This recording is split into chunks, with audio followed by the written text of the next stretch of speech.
Welcome to another CEO Wisdom podcast. We have Cassandra Treadwell with us. She's CEO at So They Can. We're gonna talk about what So They Can does. It's an NGO working with vulnerable communities in East Africa to break the poverty cycle, which is one of my favorite topic here. Cassandra has a cool background in medical law and ethics, which is another of my favorite topics. So we're gonna have fun today, folks. This podcast is brought to you by podpar.com. It's my podcasting agency. If you want to start your own podcast and scale it and monetize, you can go to podpar.com. Cass, welcome to the podcast. Tell me a bit more about yourself and So They Can. Thanks, Charles. Yeah, it's nice to be here. So yeah, as you mentioned, my background's actually medical law, and I worked in that industry for 10 years or so. And then about 15 or 16 years ago, I just decided to rethink, and I went back to Africa, where I had backpacked after I finished my law degree in my 20s, and came across a group of IDPs, or internally displaced persons, as they were called then, the result of the Kenyan 2007 elections that saw over 6,000 Kenyans displaced from the west of Kenya. So it was basically, I visited a number of refugee camps, but they were Kenyans living in their own country, refugees. So they asked me to build them a school, and that's how it all started. And we now partner with 52 schools across Kenya and Tanzania, and we've built and established a teachers training college in Tanzania, and we also have community development projects around women and girls empowerment through microfinance, as well as community health and child, youth and family protection. And everything we do, we partner with the local government. We have a very clear three-staged development model that hopes to achieve sustainability, so that by year 8 they can stand on their own feet. And part of that process is working with the governments in Kenya and Tanzania from local to national levels. Yeah, so it's an exciting job. It's heartbreaking and heartwarming all at the same time. Yeah, it must be. What led you to make that move from a classic legal career in 2008 to the NGO world? Yeah, good question. I loved my legal work. I worked as in-house legal counsel for hospitals, so I would be working with end-of-life decision-making, supporting doctors and families around that, as well as sort of new birth technologies and the medico-legal ethics around that. And I really enjoyed it for the same reasons as I love my current work, being that it was very people-orientated and a direct focus on the patients and their families, and sort of getting involved in that. However, I was pregnant with my third child. I now have 4 children, and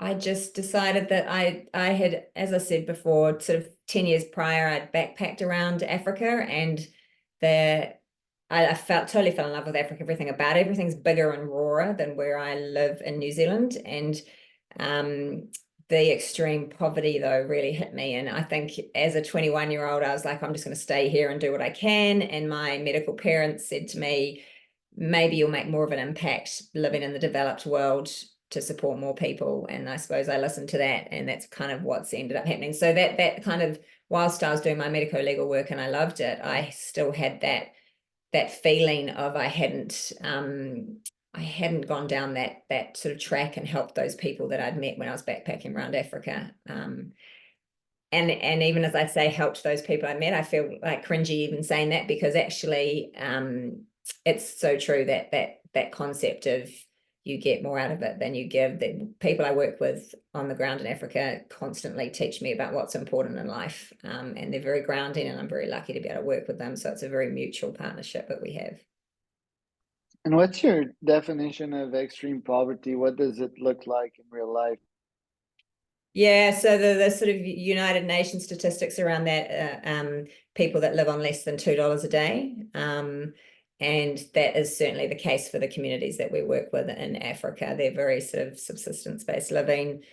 We have 3 different communities that we work in across Kenya and Tanzania, and one is very urban poverty.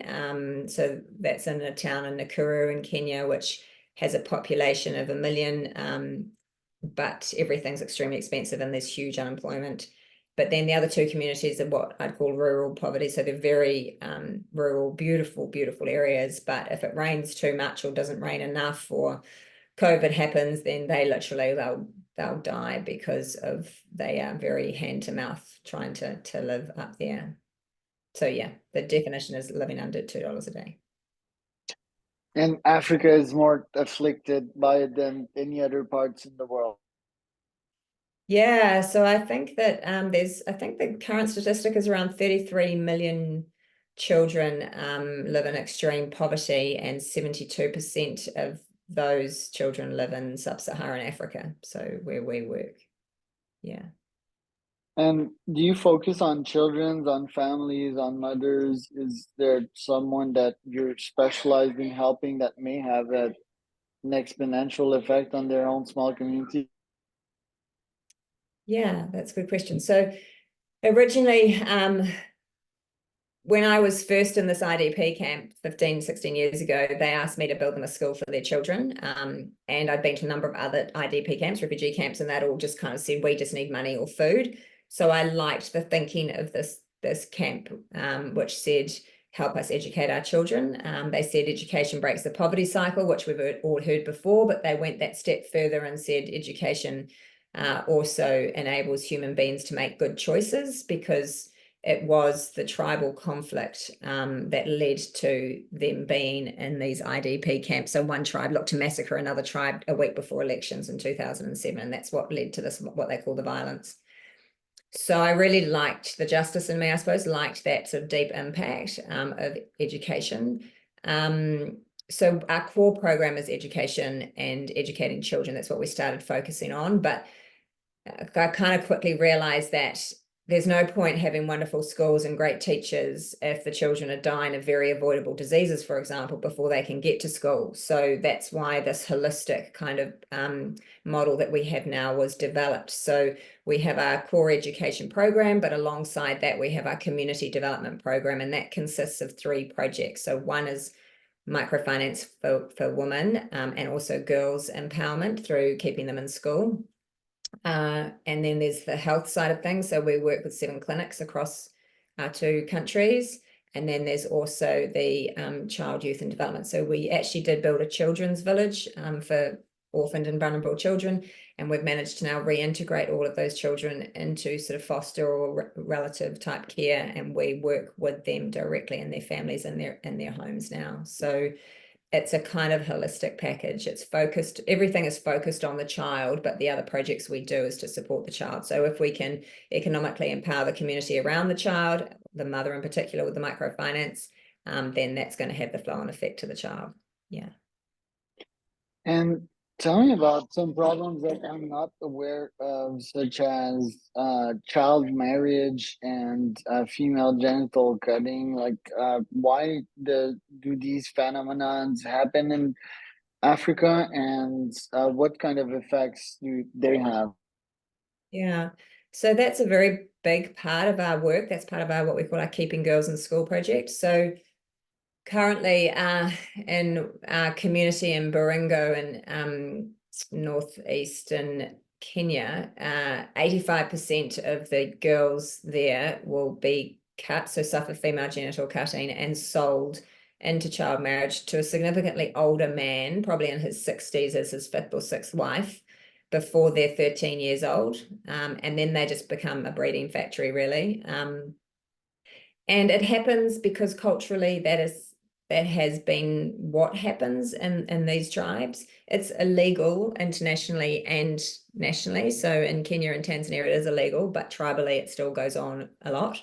When I speak to the women in particular about why they allow this to happen to their daughters, they tell me, they sort of say, Cass, everyone in our village needs to have a purpose, and if they aren't doing anything, like they're not going to school or they're not doing anything else, then we need to sell them, we need to marry them off so that we can get the cattle or the goats that they get to support the rest of the family, and that's their purpose. So then I said to them, so if we get them into school and we can convince the father and the brothers that if you hold on for 4 or 5 years and get them educated, they're going to return to the family a lot more than the 2 or 3 goats they'll get if they're sold now. Would that work? And the woman sort of felt that potentially it could. So now we have what we call our local champions of change. So local mothers and fathers that go around with some of our social workers talking to parents, particularly fathers and brothers, because it's the sons that get the dowry when they sell the girl, about how much more valuable it will be to allow the girl to be educated.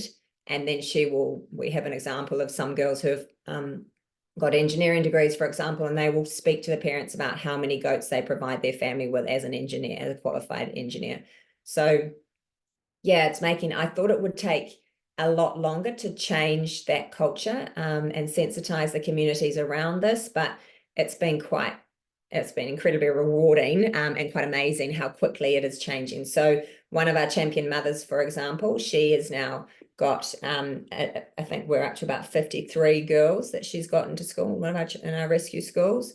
And slowly that statistic is changing, and the community is definitely valuing education a lot more than they did sort of 7 years ago when we started working with this community. So yeah, that's what we do. We have schools, particularly rescue schools for girls, that these girls can sort of run away if they need to just before they're about to get cut and married, and then we'll work with the families to reintegrate them back into the families and accept their education.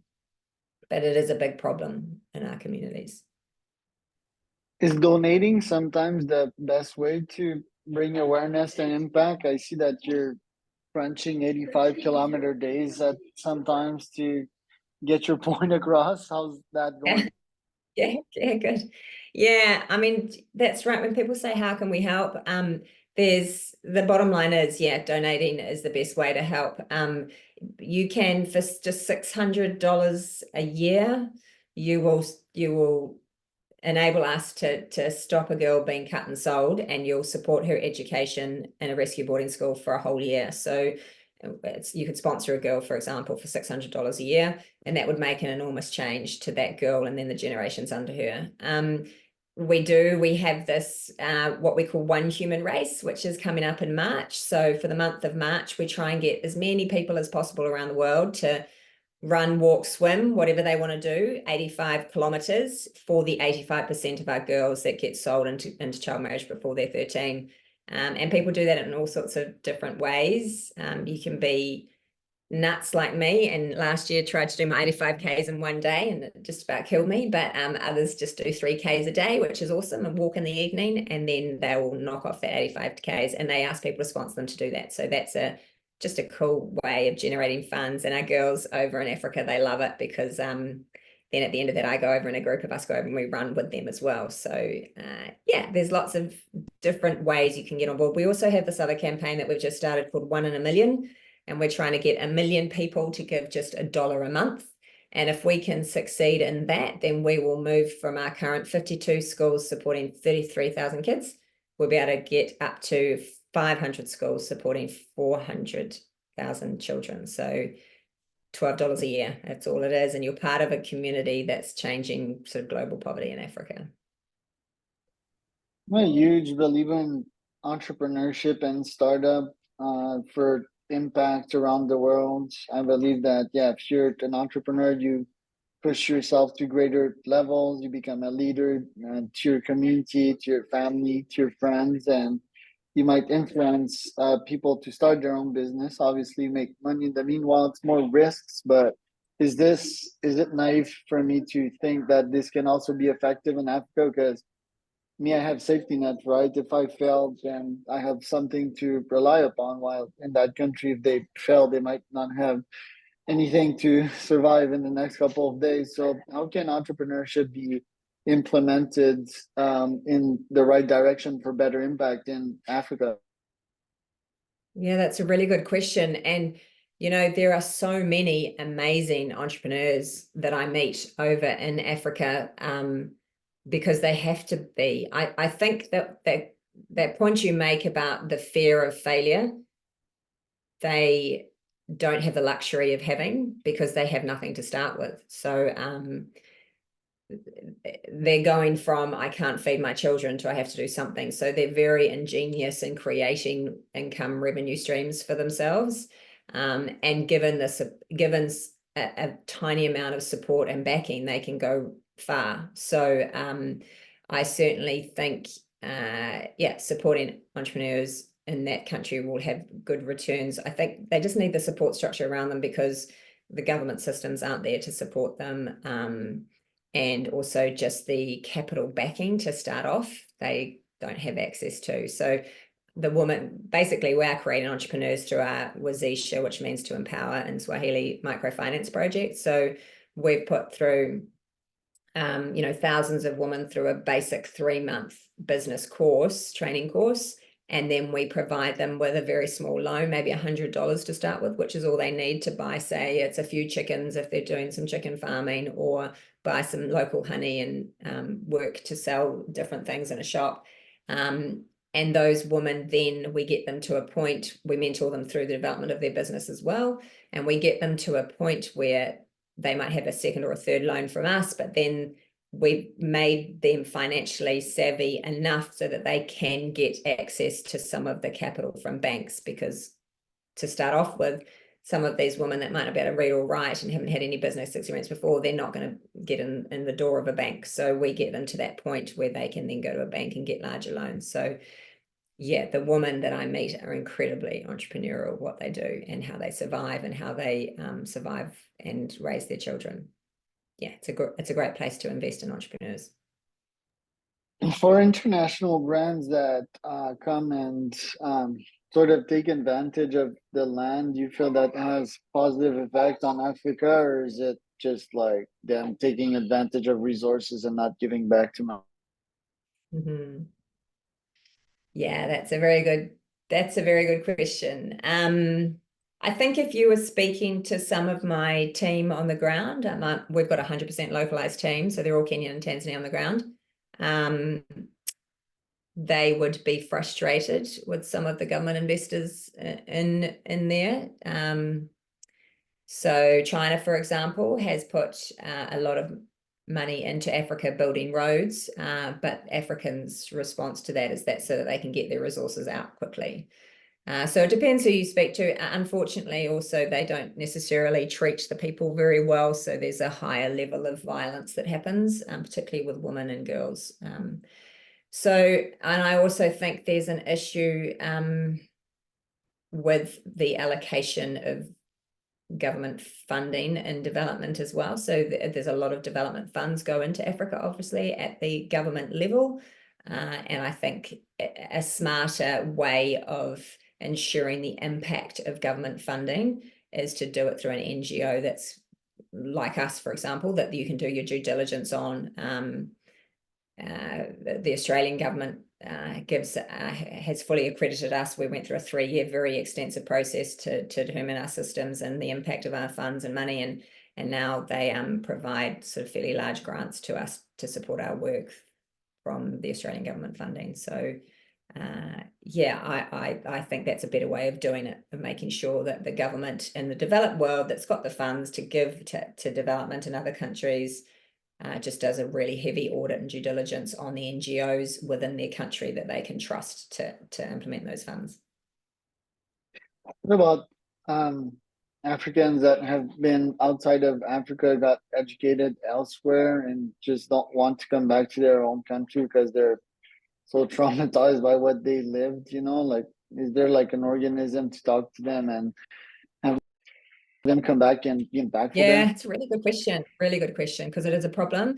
I think the Africans that I meet, they really love their country, and that it's a very interesting culture. That's generalized in saying the African culture, but the Kenyan and the Tanzanian cultures, they're both very relationship orientated, and that's what I sort of meant at the start when I talked about how much they teach me. So they remind me how to live better. They are incredibly generous. They focus on what they can give to others, not what they have, and they just give you a slap in the face of what's important in life, I suppose. So I haven't met too many that are like, oh, I'd never go back. I've met a few that are trying to get good experiences and qualifications and then want to go back and make a difference. But perhaps that's because consciously from the start, I wanted to work in the public school system and with the governments in partnership, because I wanted to educate children and keep them in that country to make a difference. So the children and the students and people that I work with, they probably don't have the funds to get themselves overseas. So they're going to stay in country and get a good job and make a difference there. Yeah. Corruption, is it still omnipresent there? Do you try to surround the government? You just bypass them and ignore them? What's the situation? Yeah, no. Another really good question. So, yeah, there's corruption in Africa. There is in every country, developed or undeveloped. Obviously, it's just a lot more obvious in Africa. We deal with it through our partnership with the government. So, interestingly, we have what's called a public-private partnership and memorandums of understanding, MOU, with the governments in Kenya and Tanzania from a national to a local level. And what that provides is that we will support them and work with them in their public schools. So we will put capital investment into those schools and build more classrooms and toilets and put water in. We'll support the teachers and upskill the teachers and the head teachers and the school management boards. So we are conscious that we both need each other. So the government will bring high profile people to our schools and say, look, this is how we're developing, we're working with education, we're working with an international NGO so they can, and look how good these schools are and how well they're doing. And in return, when some low level government comes to one of our schools or one of my team on the ground and tries to bribe them, I can go to my local MP and they will sort that out, because everyone knows So They Can does not buy lunch, which is the word for bribes, and that's very well known and very well embedded. And because of all that we provide for the government, they make sure that that doesn't happen for us. But it is a problem over there, and I think it's quite a problem for people going into private schools and trying to build their own private schools. But also, to be fair, sometimes people will say, I'll hear people I know that might have built a private school and they're doing their own thing with a private school, and then they'll suddenly say, oh, the government's telling me I've got to pay all this money to get registered to sit the national exams that they have to sit. And they'd have to do that here. That's not corruption. That's just, you've got to be registered and part of the system. So yes, there is corruption, but sometimes people think they should be able to get away with more because it's a developing country than they would in a developed country, and then they'll call it corruption. I don't know if that makes sense, but yeah. As I'm listening to you, I'm looking at some videos on your Facebook page and Insta, and it's just amazing the culture in Africa. Like me, it's definitely top 10, and I need to visit not only the safaris but the communities there and get to know the people. And yeah, like you said, so much to learn from these folks. Yeah, I've had so many stories of that, of just the generosity. And one of the women that works in one of our kitchens in the school, she has nothing, and she's a grandmother, and she's got her own 4 children and 3 other grandchildren that she looks after, and 2 orphans in this tiny tent that she lives in, and she works in our kitchen cooking lunches. And I'll turn up, and every time I turn up, even though I've told her not to, she will have a gift for one of my 4 children. It's like, you have nothing, keep it for yourself, but they just have this beautiful, that they just believe that relationships are the most important thing in life. And I think we've all got a lot to learn from that. They need to rely on the community because they don't have they don't have any government funding or social welfare system, so they rely on each other. And there's a kind of beauty to that.